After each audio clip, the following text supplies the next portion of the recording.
Hello, everybody. We're taking a turn to something a little less technical here.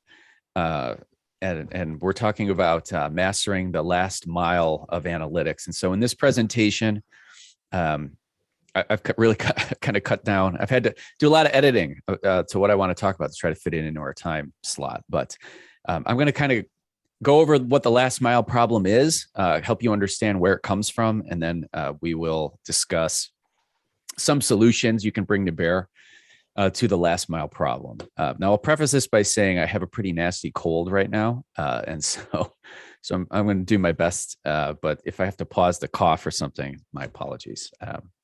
And then as I go through, if you get your questions in chat, I will try to answer them towards the end. Or of course, if you're in the Slack, you can just reach out to me directly in Slack. I try to be really available to help people. So yeah, reach out. Here we go. So just a little bit about me to start. Who am I? Well, I kind of have two professional roles. So I'm the head of data account, which is an analytics startup. And I'm also a partner at the IBM consulting firm PMsquare. So, if you're in the Cognos or planning analytics world, you may know of us, and that's kind of my two professional hats I wear right now. I have 11 years experience in analytics. So I started at a power company in Wisconsin and have done a lot of different things since then, consulting, startup work. I worked at Oracle for a little while, so I've kind of been around. I'm a 4-time IBM champion, very proud to say that. And on the board of directors here at the AI and Data and Analytics User Group. I live in the Detroit area, so I'm a long-suffering Detroit Lions fan. I'm a season ticket holder. In fact, hard to justify that every year, but I somehow managed to do it. And father of 3, so I've included my 3 kids here. That's what I spend most of my time doing is dad stuff and data stuff. Those are the two big categories in my life. All right, so what are we talking about? What is the last mile problem? How do you recognize it, and how do you treat it? And we'll take some questions. So in order to understand this, what the last mile problem is, this is something you'll see people increasingly talking about if you're on the kind of data communities on LinkedIn, or you're talking on data Twitter, is this emerging issue. And what it really comes out of is how things have changed over the course of the last 5 to 7 years. And I've really watched this change happen in my career. And so if you think about 5 years ago, when I first got into consulting, I would go to a client, and a lot of times they would ask me to set up something like you see here. So if you're in the kind of data world, you're undoubtedly familiar with this. This is your traditional ETL setup, and we'd be doing all this on-prem. And if we're talking in the IBM world, right, we're using data stage, and then we've got some sort of DB2 warehouse, and then we've got Cognos Analytics on top of it. And this was really great for a lot of things, but there was just some problems, kind of fundamental problems to it, in that it's very slow and expensive, right? It relies on really esoteric knowledge of specialty software to set up this traditional ETL data warehouse flow. It's essentially single threaded. Like, you have one kind of software expert who's working on a particular piece of data, and both the software itself and the cultural practices around it made it hard to kind of multi-thread things. So there were a lot of bottlenecks in development. And then once it was built, it was really great at answering every question you had anticipated when you were building it. But it was really fragile when it came to data changes, hard to iterate, and very hard to integrate new data. So what would happen is you deploy a data warehouse, and then people would come and they'd be super happy for like a week. And then they'd start coming out of the woodwork with all the questions that they have that they didn't think to tell you as a data professional up front, which is natural, right? It's, one thing about users is like, they don't know what they want until they see what they asked for, right? Is what I would say. And so, so it just was not flexible for those changes. And it was hard at handling unanticipated ad hoc requests. So it was great for a lot of things. And we still build, this is a core component of where we've evolved to, right? But this is kind of the once upon a time in my career. And then if you look at where we are now, I grabbed this image to kind of show you. You'll see a lot of talk about modern data stack, okay? And in the modern data stack world, there's, if you look at the tools that are on here, it's just a mixture of all sorts of different stuff. But the idea behind this, if I were to sum it up, is that it's easier to move, transform, and catalog data. It's easier to scale. It's more collaborative. Both the tooling is more collaborative, and kind of the culture that has grown up around it. And it's ultimately more like software development, frankly. So in these tools and these approaches, you're using a lot more code. There's a lot more Python. There's a lot more SQL. It's a lot less kind of vendor provided custom GUI, right? That's writing the SQL or the Python for you.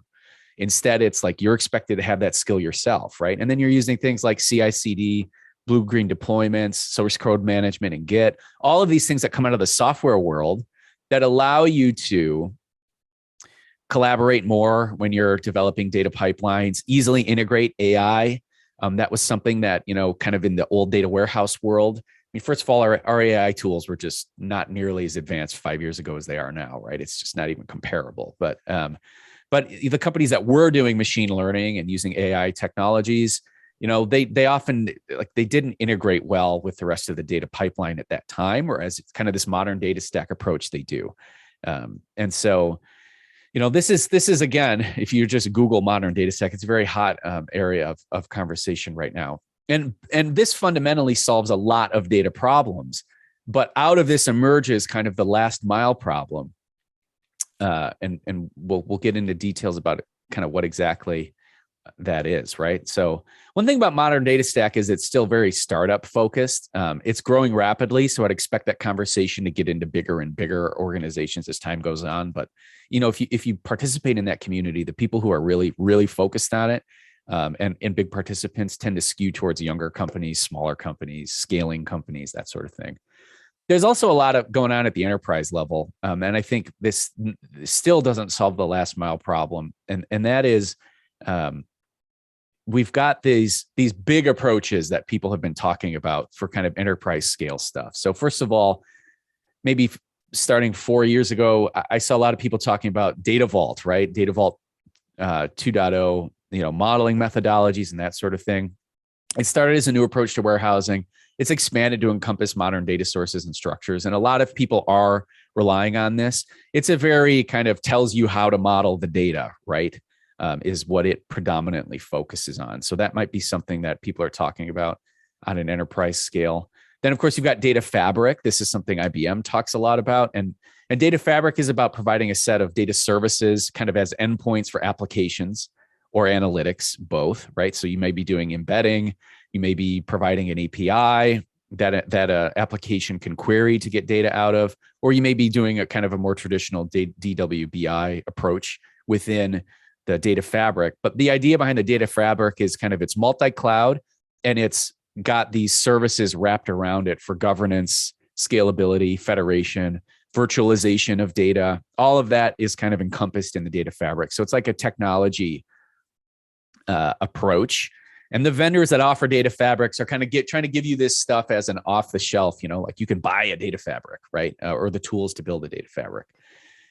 And then finally, the other thing, and I think this is has taken over a lot of conversation, especially for large companies, is just what the heck is a data mesh? So this is a diagram of a very popular diagram of a data mesh that you'll find out there. This isn't a technology at all, right? It's more of a philosophy. Like, what is data? And how should data be organized within your organization? And how should your organization be organized around your data? It covers governance, presentation. There's a lot of things around this, and this is definitely the headiest of these concepts that are really being looked at the enterprise scale. And so the reason I wanted to talk about all this is I think over the next few years we're really going to see a synthesis of these things, right? Where these concepts are going to come together and really change the way that we're talking about data for companies both large and small. And what I mean is that modern data stack approach is going to continue to proliferate and get into larger and larger companies, while the ideas like data mesh are going to mature into, there's this big argument in data mesh about like, what even is data mesh, right? Sometimes it feels like there's one person who knows, and that's Zhamak, who is the creator of data mesh. But like that's going to cohere into something that you can actually build and deploy, right? And so this is all really exciting. I'm super jazzed about it, particularly data mesh and the modern data stack. I think those two are going to come together into something really cool. And so you just think about that first diagram I showed and then what I have here. Like, it's just totally different. Has completely changed over the course of the last 5 years of my career. But, and this is where we get to the last mile problem, it's the same old UX at the end of the day. And so what do I mean by that? Here is something that I would have built in 2012 in Cognos, right? It's a dashboard. And then here's something you would build in 2022 in Cognos. It's also a dashboard. And so you think about the radical change in things that are flowing through to this point. And yet, at the end of the day, fundamentally, what we're often doing as data practitioners, especially kind of on the more reporting, business intelligence, analytics side, is we're saying to people, here's your dashboard, call me if you have any questions. And that is the fundamental piece that I think needs to evolve a lot to really enable us to get the most out of these changes in data pipelines and cloud data warehouses and data fabrics and all that sort of stuff, right? These problems are solved in some ways, like, well, we made an API available. That's great. We're doing embedded analytics into business applications. That's great. But there's just this fundamental piece of, you have a data team that's charged with solving data problems. And the last mile of that huge pipeline is the actual delivering of the content. And that has really not evolved very much. So it's not collaborative. Like, you think about all the changes I outlined in the modern data stack, and we talk about the changes that data mesh brings to how you might organize your data. It's much more collaborative. But then the last mile is still, here's your dashboard, call me if you have any questions, right? It's hard to iterate on these. It's hard to provide useful context when you just have a bunch of charts mashed together. These are not great for self-service. You can try to build dashboards into self-service tools, but they're kind of a walled garden, and very quickly users will run into things that they can't do in the dashboard. There's nothing fundamentally wrong with dashboards. I want to throw that out there too, right? Like, they are especially good for operational purposes where there's a set of key metrics that you need to observe over and over. That they're great for, but they end up getting used to answer ad hoc questions or to develop kind of more standard reports. And they're not always great for that, for the reasons I outlined above. The question that I would say is, like, how often do you build a dashboard that someone looks at but it's just kind of never used again, right? And in my experience, it happens a lot. And so that's kind of the last mile problem, is like, how do we solve this?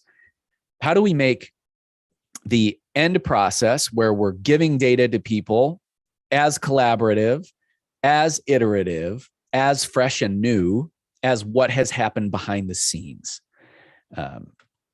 So how do you recognize that you have a last mile problem? Okay. The biggest thing that I would say is that data actually isn't your biggest problem. If you're still in a place where you fundamentally don't have the data you need to answer the questions that are coming to you, it's not clean, it's not in one place, it's too hard to wrangle, and you're spending 70, 80% of your time solving data problems, then I would say you're not ready to tackle the last mile, right? You have more fundamental problems about that, and you need to be focused on your data and not on the delivery.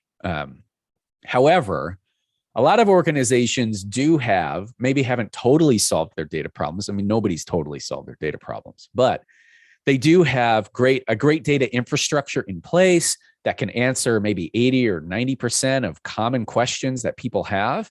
And yet that great infrastructure is not getting used nearly to the degree that it could, because they haven't solved the last mile problem.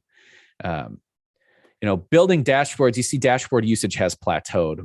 A lot of times it's the maturity of different organizations is very interesting in that, dashboards are certainly not new. You think about Tableau started kind of taking the industry by storm a decade ago. But there's still a lot of organizations that I've talked to over the course of my career, even very recently, that haven't adapted or adopted dashboards yet. They're still using kind of very traditional, just give me my Excel spreadsheet reporting. And so there's still a lot to be gained for a lot of organizations just in getting on the, can we get people using dashboards and visually analyzing data? But at some point that plateaus, right? Building a dashboard as the default answer to everything causes a lot of grief. I often will tell people, like, a dashboard is an ad hoc query generating machine, right? People will look at the dashboard and then they'll have questions. And that's a big piece of the last mile problem, is how do you deal with that, right? Do you have a process in place to answer as many of those questions, provide all the necessary context that you can up front? And then if you still need to do more, a great process for handling those ad hoc questions that come in, either helping users to answer them themselves, or having a process set up where you can quickly and efficiently answer them on the data team. Dashboards are often built when they're not needed, right?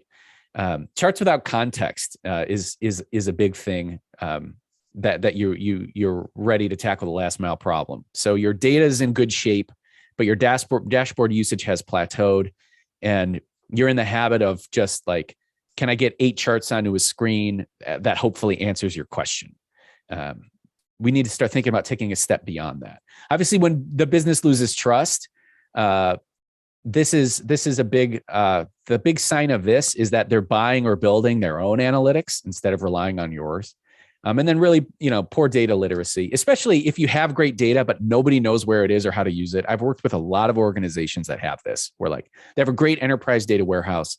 It's got lots of the key metrics in it, and yet people are on their own trying to manufacture those metrics in Excel. And the question is like, well, why, right? The why is because you are ready to tackle the last mile, right? Now, how do we go about doing this?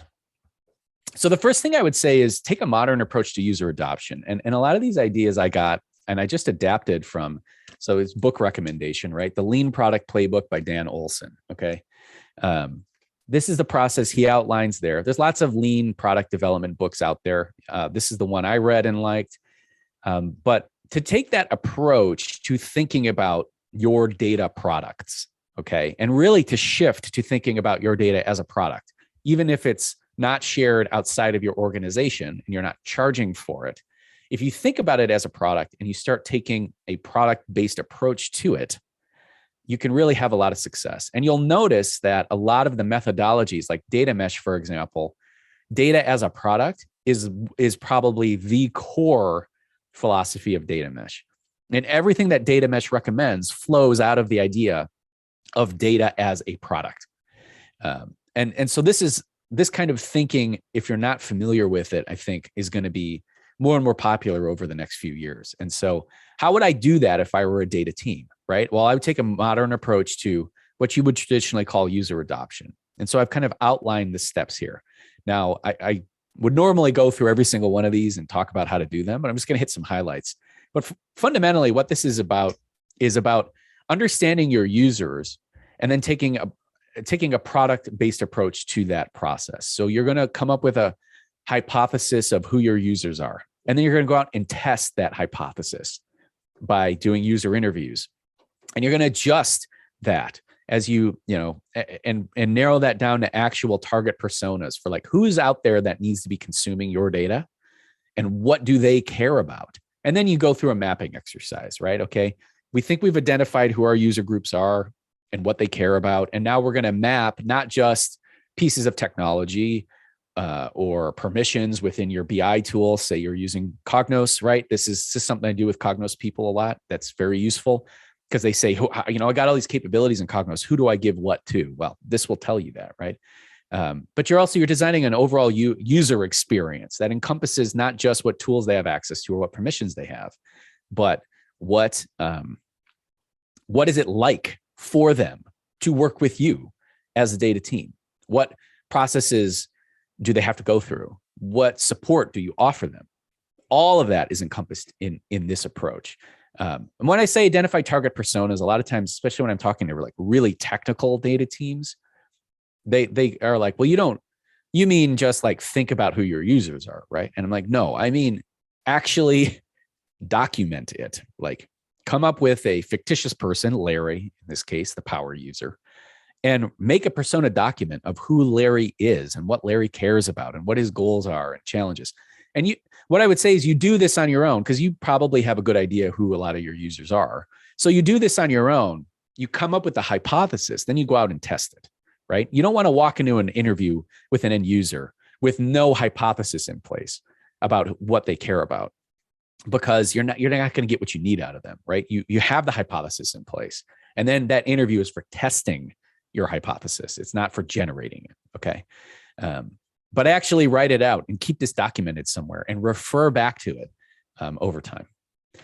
Then the final piece I would focus on for today's presentation is just to hit again, like designing the UX, right? The user experience is not just, do they use Tableau and Cognos or Cognos? Do they have access to our data catalog?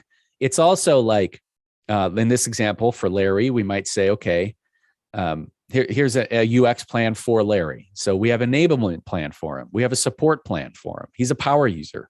So for simple requests, he can skip the ticketing process, right? And that doesn't mean we don't keep track of it at all, but it means we don't ask Larry to sit in the same queue as we might ask someone else to sit in, because he's getting a priority experience because he's a power user and he's someone we need on our side as a data team. We don't put too many rules on Larry. So you can see on the left-hand side here is really not, this is not technical stuff. This is what experience we want Larry to have interacting with us, and how ultimately, how do we want him to feel about his relationship with the data team? And the right-hand side, we've got, and this is Cognos context, right? What can Larry do? In Cognos, it's very common. You don't let users make their own folders. Well, maybe Larry can, because he has the trust of the data team, that sort of thing, right? Some other things you can try to solve the last mile problem. I would say narrative reporting is a big one. So what does narrative reporting mean? It means literally telling a story alongside your charts. So it will help you break out of the dashboard plateau. It's great. It's great for taking ad hoc pressure off of your data team. So if someone asks a question and you just deliver a chart with like a sentence, like, here's the data you asked for, Steve, Steve's going to come back with questions. Whereas if you deliver it in a narrative to Steve and you say, look, here's what you asked. Like if we look at this example, here's what you asked. Here's the TLDR of what you asked for, right? And then here are the charts if you want to see the trends over time and the month over month and that sort of thing. This will head off a lot of questions, and then you add kind of the why, your analysis of why these numbers are what they are. This is going to take care of maybe 60%, 70% of the follow-up questions that you might get. And it's a really nice way to consume data. People like it, I find. And so now this takes a little more creativity, right? So you do need to consider who on the team is the best person to try something like this, but it will really allow that analyst to shine. The person who develops this, especially for executives, is really going to shine, and they're going to like it. So that's something I would consider. The other great thing about this is it embeds the story of the data alongside the charts instead of that being somewhere else. So you can build something that looks like this in most BI tools. Some are easier than others. But, instead of like, well, we've got the charts in the BI tool, but then the why was communicated over Microsoft Teams, right? You embed it all in one place so that you can go back to it and look at it later. It's very powerful. So Ryan, fostering, yeah. You've got 4 minutes left. So I don't know if you want to take questions or if you want to foster a community now. Well, I can just hit these. There's only 2 more slides, so I'll hit them super quick. Fostering a community. The key thing to talk about here, I would say, is focus on building skills as part of career advancement, right? So your community should be focused on helping people understand that data can get them a better job, and then they will want to participate. A lot of times, IT teams, data teams who create communities, they don't, it's more about just kind of keeping people in the loop or getting their feedback. But you need to focus on teaching people that data careers will get them data skills will get them a promotion, because it's often true. Then the last question I'd address, people like, well, should you just buy a new BI tool? Maybe. Are you getting the most out of your current BI tool? Oftentimes you're not. So I would look at that first before I would just go out and say, oh, I have a last mile problem. The last mile is the BI tool. And therefore I should buy a new BI tool, right? If there are obvious gaps to fill, sure, bring in a new tool to fill those gaps. But otherwise, I would not jump to this conclusion right away. Okay, I'll wrap it up there and see if we have any questions. Yeah. So first, I love that you mentioned the data mesh, because this is obviously something which is really, really hot these days. And and I don't think Zhamak has all the answers. I have them, so we can talk about. We can definitely talk about it. More seriously, questions. Are there any tools or approaches that you would suggest that might improve this process or help you with this process? Yeah. I mean, so I think there are, right? So like, take, for example, the narrative reporting. Like I'm the head of data at Count. It's kind of what Count is focused on. So like that is a tool that can plug in easily alongside your existing BI stack and help with narrative reporting.